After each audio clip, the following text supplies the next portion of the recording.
Come along. Help yourself, there's plenty and to spare. What's up, gamers? What's up, YouTube? My name is Marl, and welcome to my solo Olm guide for old school RuneScape. You may have seen on YouTube, there's about, I don't know, like 100 or so Olm guides out there. However, my personal experiences, a lot of them are not that helpful. Like, half are just some nerd trying to show off how good he is at the game without actually teaching, and the other half are very advanced where they make assumptions that you like already know how to play tick perfect and you have a metronome going on in your head or something crazy like that.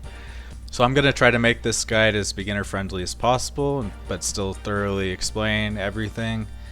I'll go through Olm's mechanics, show a sweet plugin setup that I use for playing tick perfectly without actually having to count ticks in my head, and then I will show a progression path of like the easiest, most basic methods for killing Olm without dying, and the loadout you might want to bring, and then show some more advanced tactics that are kind of the meta currently.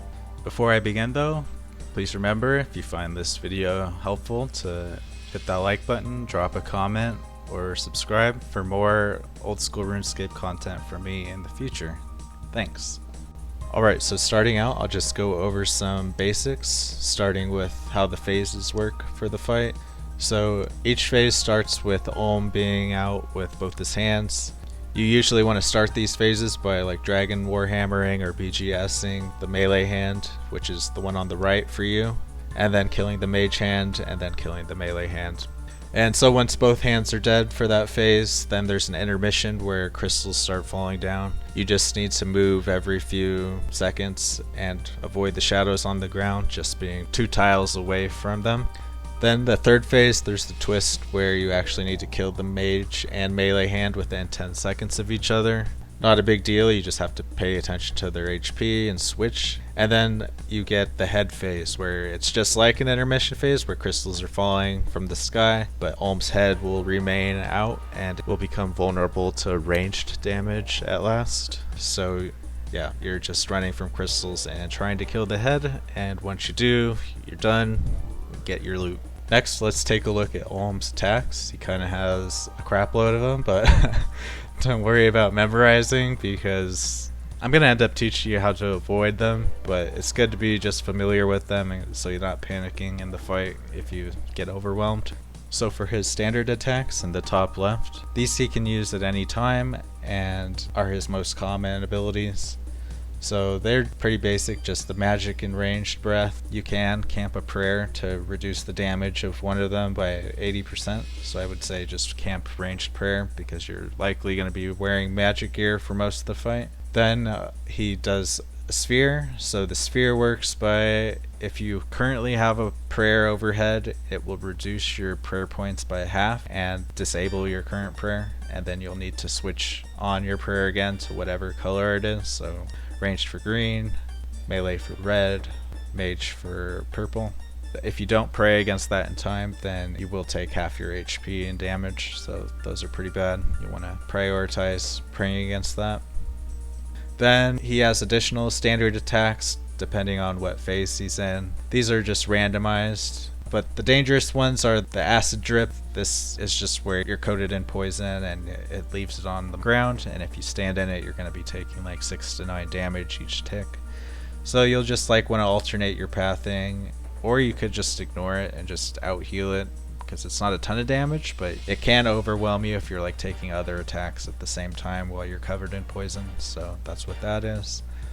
Then for the flame phase, burn with me doesn't really do anything, it's just a stat drain. It's more of a factor when you're in a group. So solo, don't worry about it, but the firewall, this is the scary one because if you're trapped in the firewall, you will take like 60 damage. Some people say like bring a watering can or water spells to escape it, but I would just bring an extra Xeric's aid instead to heal yourself, because it's not that common for you to get trapped in the firewall if you're just moving all the time.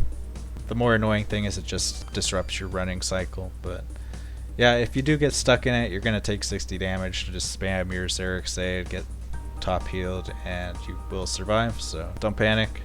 Then the crystal phase, there's the crystal bomb. So if you just see these green bombs on the floor, don't stand on top of them. And then the falling crystals, if there's a red portal underneath your feet, you're going to be getting crystals falling on top of you. You can avoid the damage usually just by running. So yeah, you're going to be moving almost the entire fight, so that like avoids most of the mechanics. But then we'll get into the special attacks now on the bottom left. The most dangerous attack by far is the teleport. It's sometimes hard to realize that he's doing it, but he will put a white portal underneath your feet and then somewhere else in the room. And depending how far you are from it, after a few ticks, you will take big damage. So you're going to want to run to the white portal on the floor. If you're like all the way across the room, it's going to do like 60 damage to you. So if you're next to it or on top of it, you only take like 5 or 0 damage. So yeah, that's teleport. Burst is not really an issue if you're running around the whole time. It's just crystals come up from the floor. Then there's the lightning. If you walk into the lightning, you get frozen in place. It's not really that dangerous itself. It's more it just disrupts your running cycle and sets you up for taking another attack. So definitely try to avoid it. Then the bottom row, these are only active in the final third phase of the fight. So sometimes he will put a heal absorb on his melee hand, so if you attack it while it has this green infinity symbol above it, you'll heal it instead of damaging it. So just pause your attacking if you see that. Then the final head phase, he will do these siphon pools on the floor, and if you don't stand on top of them, you'll take minor damage and then give a heal to his head. You can ignore it because it will disrupt your running cycle to do this mechanic, but it's up to you. It's not a big deal. Okay, now that we've seen Olm's attacks and we know that they're bad, let's learn how to avoid them by looking at his rotation.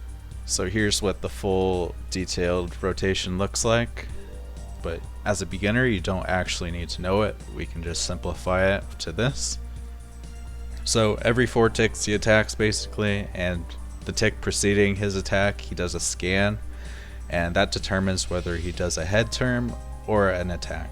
So we're going to learn how to exploit this to where every time he scans we're going to be out of his field of vision, and so he will head turn instead of attacking.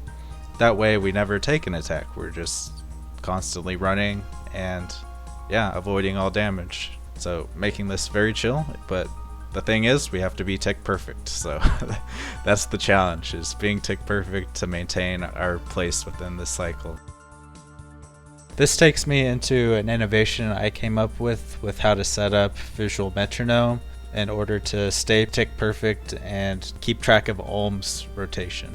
So this is taking advantage of a concept in data visualization and like interface design called preattentive processing, which is the brain's incredibly fast and automatic system for detecting basic visual features like color, shape, motion, and it occurs in milliseconds, so faster than a RuneScape tick and without conscious effort.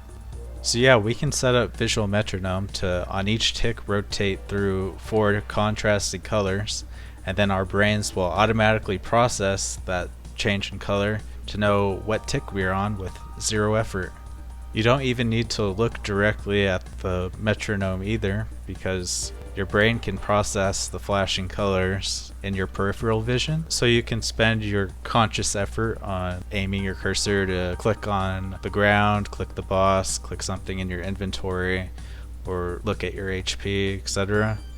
So this frees up a lot of mental capacity for performing the fight, which is great if you're just a beginner.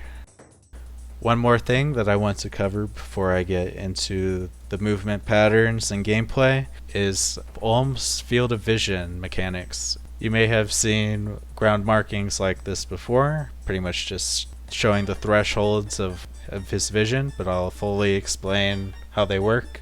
First, with how your position relates to which way he faces. So pretty easy, just when he does his scan, if you're standing in the purple section, he's going to turn left. If you're standing in the blue when he does his scan, he's going to be turning straight. And if you're in the pink section, when he does his scan, then he's going to turn right. Keep in mind though that Olm prefers to attack over turning his head. So he will only turn his head if you are outside of his current vision, which is not the same as these thresholds. As you can see here, when he's facing left, he can actually see half of the map still. So he's only going to head turn if you are in the green area, the safe zone. So that adds a little complexity to it. But yeah, here it is for when he's facing forward. Basically the left and right thresholds become his safe zones. And then when he's facing right, again, he can attack half the map. So you want to stay on the green in order to influence his head movement and avoid his attacks. Also, check the description of this video if you'd like to download and use these ground markers yourself. I'll provide a link. Alright, with that all out of the way, let's get into actually killing the boss. So I'm going to show some gameplay, and your job is going to be identifying which tick Olm is attacking on. That's the way to start every phase, and the whole strategy depends on is figuring out what tick Olm is attacking at. And we're going to know ticks by color, right? Because we're using the metronome, so he's either attacking on red, yellow, green, or blue. So I'm going to show some clips, and you need to figure out what tick he's attacking at.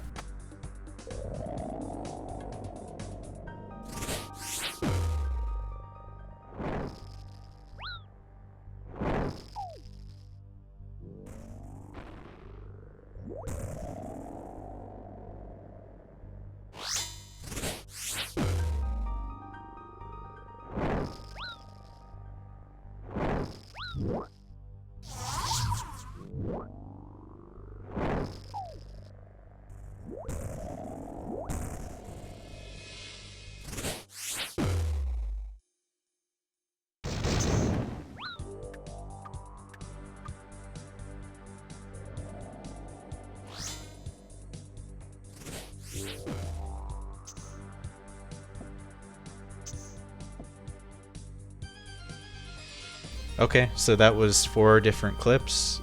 If you didn't catch what each tick was, then you can obviously rewind, reduce the playback speed until you get it, or I'll just tell you it was yellow for the first, then blue again, and then green in the last one. So diving deeper into that last example where he was attacking on green, we can fill in our rotation map in our head. So we know he attacks on green, and the tick after that he doesn't do anything, so that's the blue tick, nothing happens. Red tick, nothing happens, and then the yellow tick, which precedes green, is the scan tick, and that's the important one. So now we know that as long as we stay outside of Olm's field of vision for the yellow tick, he's never going to be able to attack us. Instead, he'll just turn his head. And that's step 1 completed. Onto step 2 is running. If we refer back to those field of vision images I showed earlier, we can see between these two, when he's facing forward and facing right, that the A tile can be safe and the E tile can be safe. And these are exactly 4 ticks apart running distance. So we can utilize those to never get hit by Olm just by running between them. All we have to do is make sure that he's scanning when we're on the edges. So yellow on A and yellow on E when he's facing the opposite direction. So I'll resume that clip and we can see what that looks like now. Not too bad, we're just clicking once every 4 ticks to the opposite side when we see that we are yellow on the edge. Then now you see I've changed my path kind of. I'm running between the pink right threshold to the purple left threshold. So that's another safe way we can run across the area while avoiding all of Olm's attacks. Because we know he's attacking on green, we know he's scanning on yellow, and so we're leaving each edge on yellow so that he turns to that edge, and then by the time he gets to the next scan, we're already outside of his field of vision by running to the other side. So once you can do these runs between A and E, and then from the purple and pink, you're basically good to go. All we gotta do after that is just learn how to weave in attacks as we run, and yeah, we can take him down pretty easily. Not much gear required as long as you keep your run energy going, so definitely bring stamina potions. A ring of endurance can even be helpful when you're first learning, just to ensure that you always have enough run energy. So now you're ready to learn the first damage technique, and that is the very easy 1-0 method for the mage and melee hands. We already know how to run between the A tile and the E tile. All we gotta do is click one more time to attack the hand while not losing any ticks. To do this, we're gonna be utilizing a mechanic called a drag shot or drag attack, where our character is going to be moving but also attacking at the same time. The way this is done is to attack something that's outside of your range. Your character will move to attack it, and once he gets in range, he will attack in the same tick that he had moved in. And then we just need to click right away to keep moving to the next edge so that we stay in cycle. If you're watching the video now, you see that as soon as I get to the E tile and it turns yellow, I'm instantly clicking the mage hand, and then as soon as I click the mage hand, I click to the A tile with my, in this case, swamp trident set to long range. Clicking the mage hand from the E tile will cause me to drag shot on the D tile, and so I instantly click to the A tile so that I keep running after that. 1-0ing is obviously not the fastest method, however I do recommend it for beginners because this is a complicated fight. You got a lot of stuff to manage. Not just running, but you've got to keep your stamina potion up, you got to keep an overload up, you got to keep a prayer enhance up, you got to make sure you have your prayer points, you got to make sure you're topped up with healing, you got to make sure that you've geared swapped properly. So there's a lot of things going on. So you want to keep it as simple as possible when you're first learning, especially up until you get your first deathless KC. Also, as a beginner doing the 1-0, for sure remember to bring thralls, because when you're only attacking once every 8 ticks, their DPS does help quite a bit for speeding things up. Do remember though that you need to summon the correct type of thrall for each of Olm's body parts, because he has a passive like negative 60% damage reduction on the incorrect type of damage style, which does apply to thralls. So they'll go from a max hit of 4 to a 1 in that case. And so now you see I've killed the mage hand and we're attacking the melee hand. It works pretty much the same way. We're just drag shotting as we run between A and E.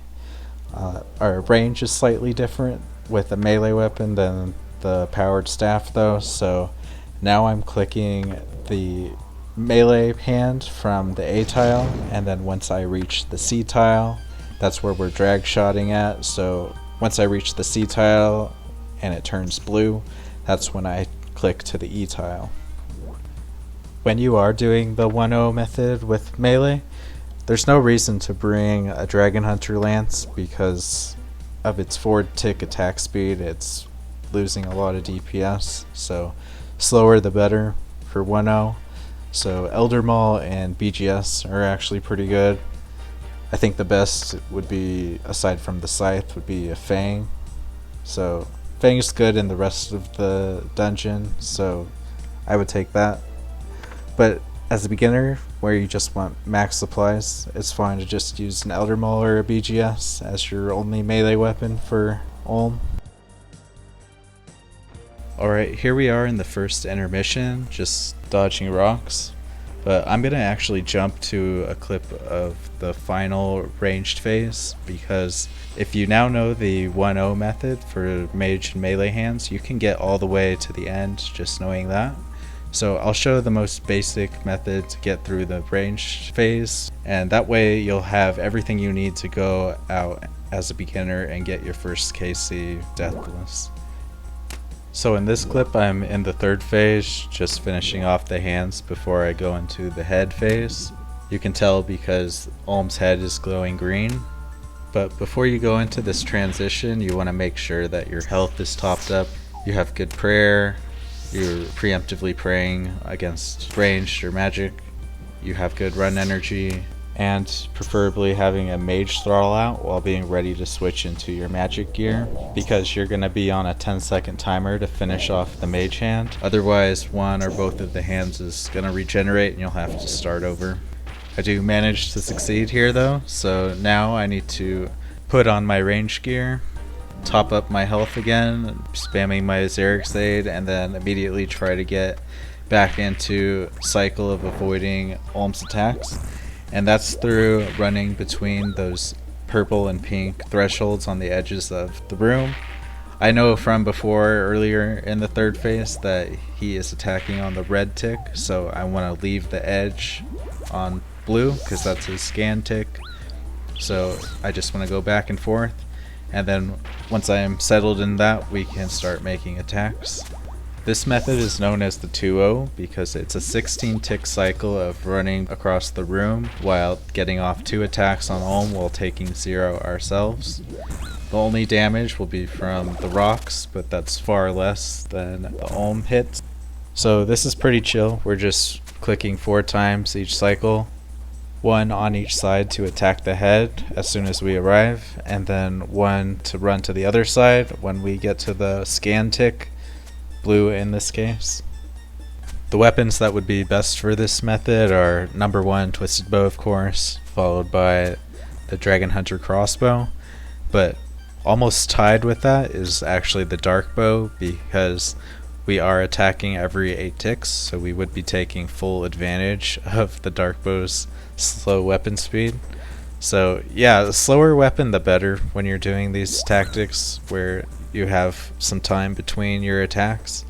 So definitely stay away from like the Bofa and the blowpipe, otherwise you're going to have to take quite a few Olm attacks to keep uptime with your attack speed. You can also bring the Tenal Sticks of Ralos weapon from the Colosseum. That's the ranged weapon that has a defense reduction special, but it's up to you. Again, it's not high gear requirements here, just if you have the stamina, you can take however long you want on the fight when you're using these methods to avoid Olm's attacks.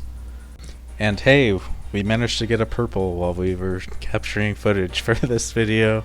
So this could be you. Just take these basic strategies, send your first KCs, get experience, get better, and you might get lucky along the way.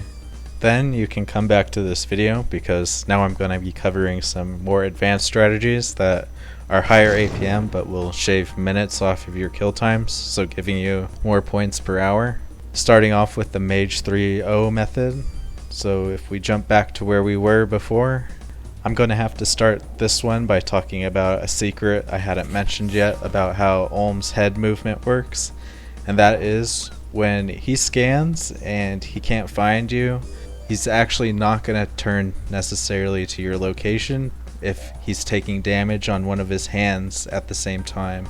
So actually, if we can make Olm face right and then move ourselves outside of his vision to the center while attacking his left hand, instead of turning to us, he'll turn to the left and we'll still be outside of his vision, giving us an opening to make 3 attacks inside 12 ticks. And that will be the 3-0 method. And actually, we're already doing this in the 1-0 method. We just have to learn how to take advantage of it. One caveat though is that this only works if we damage the left hand. So if we splash, it's not going to work and he'll turn to the center instead. But we can actually use our thrall to assist us, so we'll have double the chance of causing damage, so he'll almost always turn left instead of center. So always have your mage thrall going with you when you're doing the 3-0. You can see it's what I'm doing in the video. In this phase he's attacking on the red tick, so I know that the blue tick is when he's scanning. So I'm leaving the E tile on blue like I would with a normal 1-0, so drag attacking, then going to A and hitting him with another attack since he's facing left. Then I'm running to C, sending out another attack. So finally Olm is catching up to the middle, and then we have enough time to run back to E for his next scan, so we stay out of vision for the whole 12 ticks. If you want to make this safer, you can instead convert this to a 1-0 method if you notice that your first attack from E does not give you an XP drop, because that means you splashed, so he will turn his head to the middle instead of the left if your thrall also splashes. But that never happens to me when I'm wearing confliction gauntlets and using a thrall. Other thing to know is that this only works with the 4-tick mage weapon, so your best is going to either be the Sanguine SD or Swamp Trident. You could still use the Tunic and Shadow, but you would lose 2 ticks and only get 2 attacks off per cycle, so there are more optimal methods for that. And the Ayak can 4-0 with this method, however you would need to micromanage its attack range while you do it, so it's quite a bit more intense than just using a 4-tick weapon. But yeah, if you can master the 3-0, then you're actually going to double your DPS while not clicking any more than you are with the 1-0. So highly recommended. Now it is time for the epic gamer strategy known as 4-1 or 3-1, depending on your weapon speed. And so the theory behind this is that if you're avoiding Olm's attacks all the time, you are going to end up with excess Xeric's aid. So why not exchange that by taking Olm attacks to do more DPS during the melee phases, which can be kind of sluggish if we're only 1-0ing.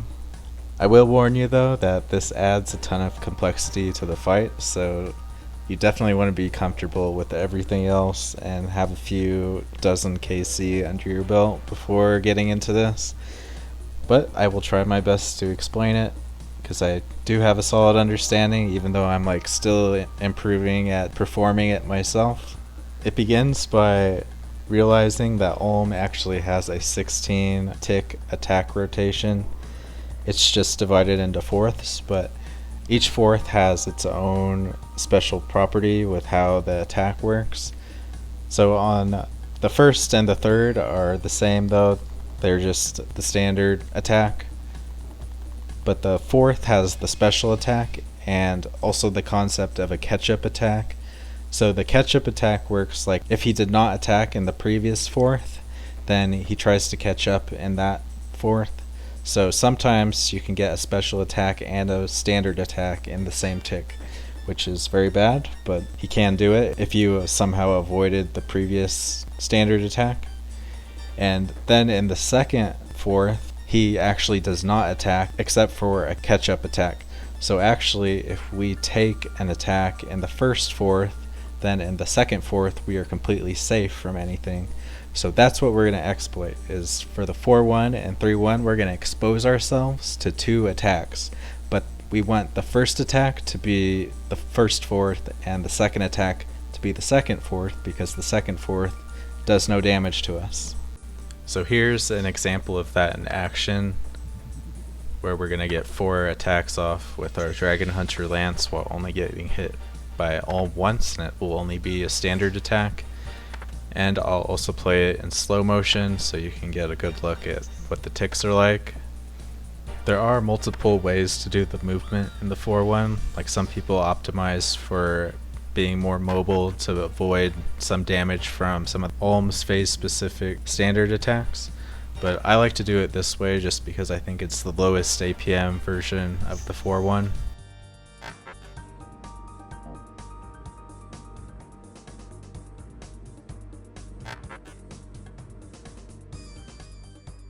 Here's a map of the ticks by their color in the video clip and the tile marker that they're on, if you want that kind of detail. And then here's when we are attacking with the 4-tick weapon and what the difference would be if we use a 5-tick weapon instead. So that's the 3-1 you see here.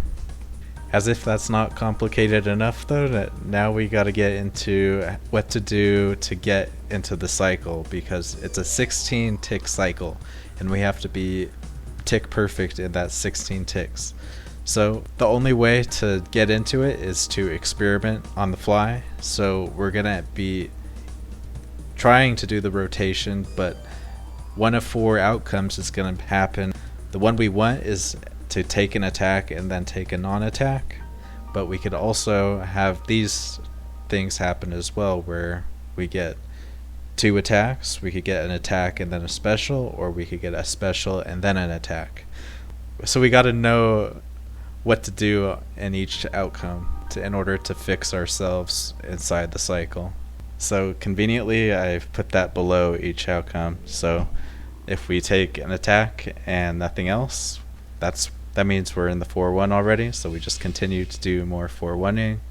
If we take 2 normal standard attacks, then we need to do a 2-1, which is just a shortened 4-1, where we go back to the A tile 4 ticks early.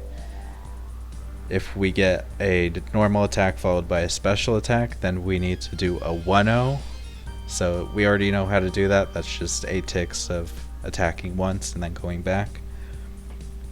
And then if we get a special immediately right off the bat, we have choices, but this also depends on like what special it is, because it's like gonna totally disrupt our flow possibly. So but ideally you want to stay in for just an extra 4 ticks, so making what you're currently doing into a 5-2, where you're gonna take 2 attacks but do 5 attacks yourself if you're using a 4-tick weapon. So yeah. That's the theory anyway. So let's get back to the video so we can actually see these things in practice. Here I am dumping my special energy into Elder Maul hits at the start of killing this melee hand. Then I'm going to switch to my Dragon Hunter Lance and begin 4-1ing. And you're going to see that Olm is going to hit me with 2 standard attacks. According to our chart, that now means I need to do a 2-1, which just looks like hitting him on C and E and then running back to A. And now we should be in the 4-1 cycle where he's only going to hit us once. And there we go, we're in the cycle. So now we got sick DPS. Olm knows I'm filming a video though, so of course he acid drips me. So I have to either change my pathing and like get out of cycle or just heal through it. So I decide to just heal through it because I might lose my place in the cycle if I begin running everywhere. No big deal, we're just keeping our DPS.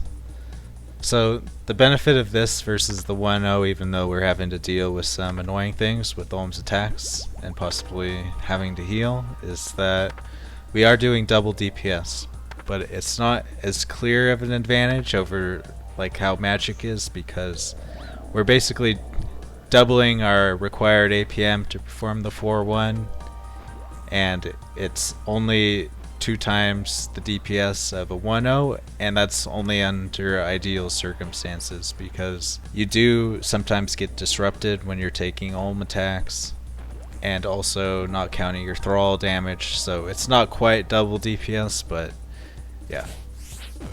It's probably the most efficient way to spend your excess Xeric saves on something. So now we're into phase 3, the final phase. I've identified that Olm is attacking on red, so the scan tick is on yellow. So we're leaving each edge on yellow. And it'll be like that until he's dead. Unless we die, because then he changes his ticks, but we're not gonna die. Gonna do some more 3-0ing of the Mage hand. For this particular run, I brought switches for my magic and range gear, which is pretty good. I don't think melee switches are ever necessary unless you're going for some super speed clearing strategy. But I do bring a glove switch because the confliction gauntlets are so good, and I bring the neck switch more so because the neck switch helps in clearing the rooms more consistently. So if you're just starting out, you're fine to just use a Fury to save inventory space.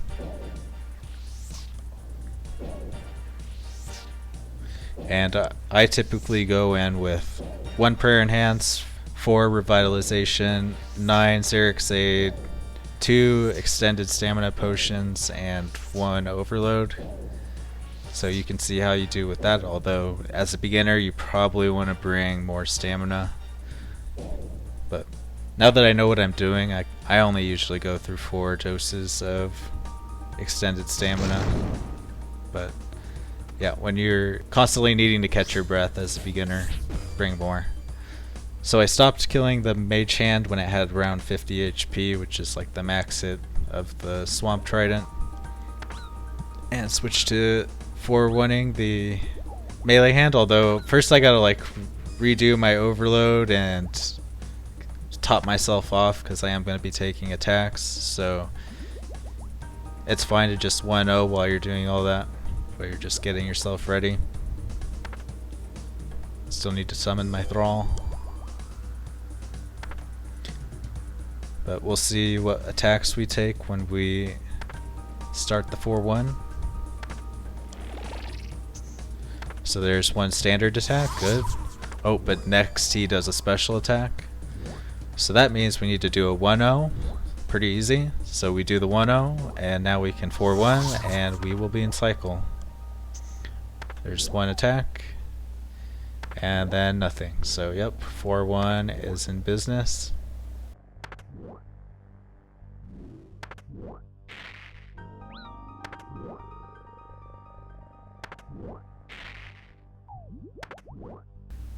I don't really suggest doing the 4-1 all the way to the transition into the head phase, just because there is a slight risk that he could do something really annoying to you at the end of the melee hand, like putting the acid drip or flame walling you.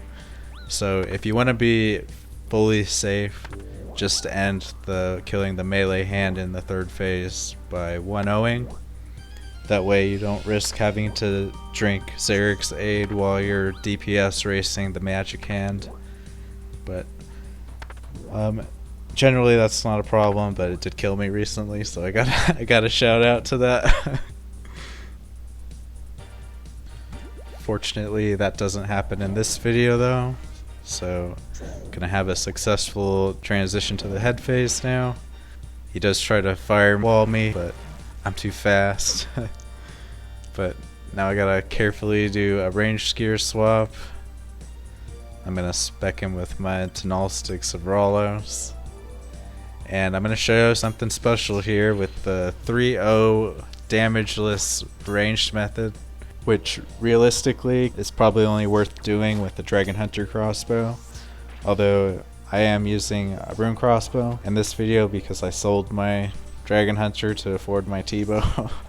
But it's because the crossbows have only 7 attack range, so like a Bofa or a T-bow with 10 attack range, it doesn't actually work. So what you gotta do for that is move back to the middle of the area. I have these tile markings here that you're gonna use. Just gotta work your way back while staying in cycle. So you start from the left, you run to the middle threshold, you hit him there, then you run to the right, go up here with the drag shot, and then back to the left. So this is a 16 tick cycle of hitting him 3 times with the crossbow, so we're utilizing 15 out of the 16 ticks, so this is very nice. It actually out DPS's a twisted bow doing the 2-0, so this is the best way to kill Ulm with the ranged weapon without taking any Ulm attacks. So if you do have a Dragon Hunter crossbow, I definitely recommend learning this. Once you get the hang of it, it's quite easy. Anyway though, that's going to be the final end of this video. We went a whole 40 minutes with this mother, but for sure let me know if you have any questions in the comments. This raid is one of the most rewarding things in the game. Personally, I've made about 1 billion GP from 250 solo KC, which helped me buy a T-bow. So for sure give it a shot at learning it. I do stream myself running Chambers as well as other endgame content fairly regularly on Twitch and YouTube if you want to get more of my gameplay or interact with me live. If you want to support my channels, likes and subscribes would be very appreciated. Otherwise, good luck with your T-bow hunt. May you have many purples, and see you in the next one.